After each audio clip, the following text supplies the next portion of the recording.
Hey lads, another boss healing guide. This time we're in Nokhud Offensive and we're healing the second boss called the Raging Tempest. It's a plus 20 Tyrannical key, and I usually drink up here to make sure that I'm on full mana before they pull the boss. The very first thing you want to do when you pull the boss is usually Lust. You can hold it a little bit, but usually you forget to press it later, so I just Lust on pull. And the first mechanic, Energy Search, is already on the screen. It's a cast that the boss does, and then he buffs himself. You can purge this, so that's why I'm running purge in this dungeon, but in this case I did a horrible job because simply I just didn't purge. If your tank is suffering though, you should definitely run purge and dispel the boss as often as possible. What follows is an overlap of mechanics. So he does the lightning surge, which is the big blue circle around you, and then he spits the little orbs that go around him and slowly start crawling back in towards the boss. So as you know, priority number 1 is no balls should reach the boss. You need to soak all of them before they reach the boss.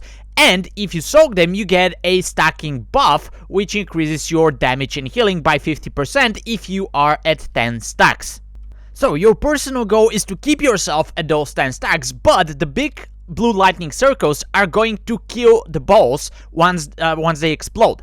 So you see me in Ghost Wolf trying to soak as many of the balls as possible before the lightning circle explodes and kills them all, because I won't be able to get any more stacks after that.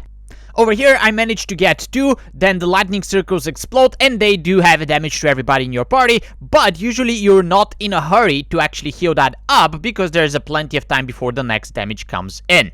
Keep an eye on the tank, purge the boss as often as possible, and then he's going to throw one more set of balls. And again, you want to get as many as quickly as possible, because next mechanic is going to be the electrical storm. This first part of the fight is the hardest because, as you can see, I'm only at 5 stacks. I didn't manage to get more, but there's basically no chance to get more because you only get 2 sets of balls before the first electrical storm. And over here you can see that the boss is already casting this. It's a 3-second cast, which then turns into a channel. However, I already know that this is coming, so as you can see, I'm precasting my healing rain into the melee and I'm walking in close to them.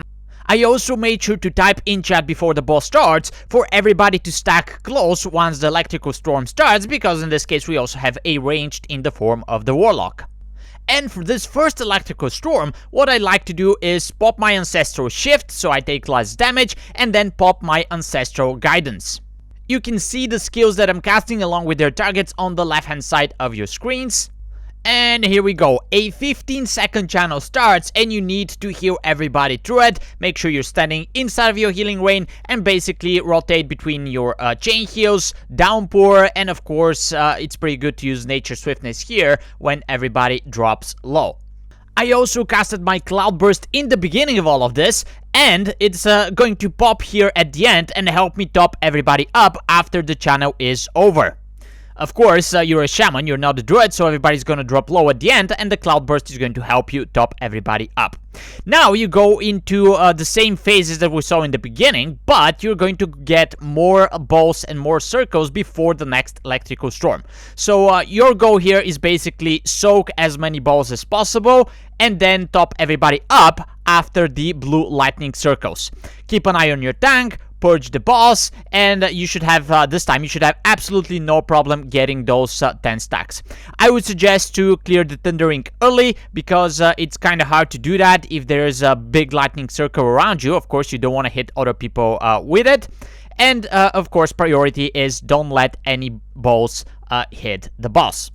You should also make sure that your stacks do not drop, because it's kind of hard to build them back up if that happens. And after the boss hits 100 energy, which happens right now, he's going to cast Electrical Storm again. So, you know the drill. I am casting my healing rain over here. I'm a little bit late because the channel is already up, but I'm not that worried because the cooldown that I have saved for this one is Ascendance. That should pretty much be able to get you through anything, although your Ancestral Shift is not going to be up yet.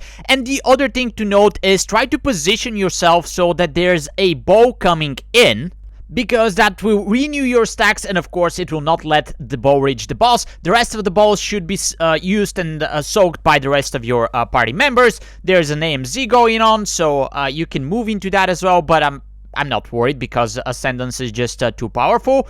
And after this phase is over, the boss is at about, what, 25%.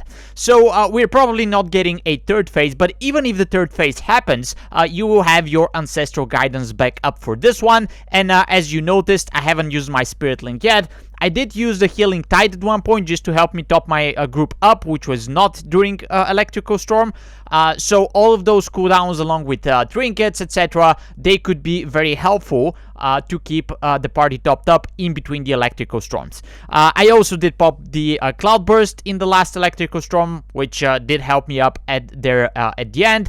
And you have an extra Cloudburst that you can pop in between the Electrical Storms if you need help with the healing. During the Electrical Storms, as I said, chain heals, even if you don't get the high tide procs, that's totally fine. And then, of course, Downpour is also great on this fight. If things go south, you have Nature Swiftness, and in this case, the boss is dead. But as I said, even if there's a third phase, it could be very easily be managed by just using your Ancestral Guidance again, which I popped there at the end. Alright, so you can see my talents, and as mentioned, I didn't even use the Spirit Link, so there were more cooldowns that you could use to make yourself go through those hard healing phases during the channel. So that's pretty much it. Hopefully this makes your Nokhud Offensive runs a little bit easier and you're less scared from that second boss. Let me know if you want to see more guides like this on different bosses, and I'll see you in the next one. Until then, happy healing and happy keying.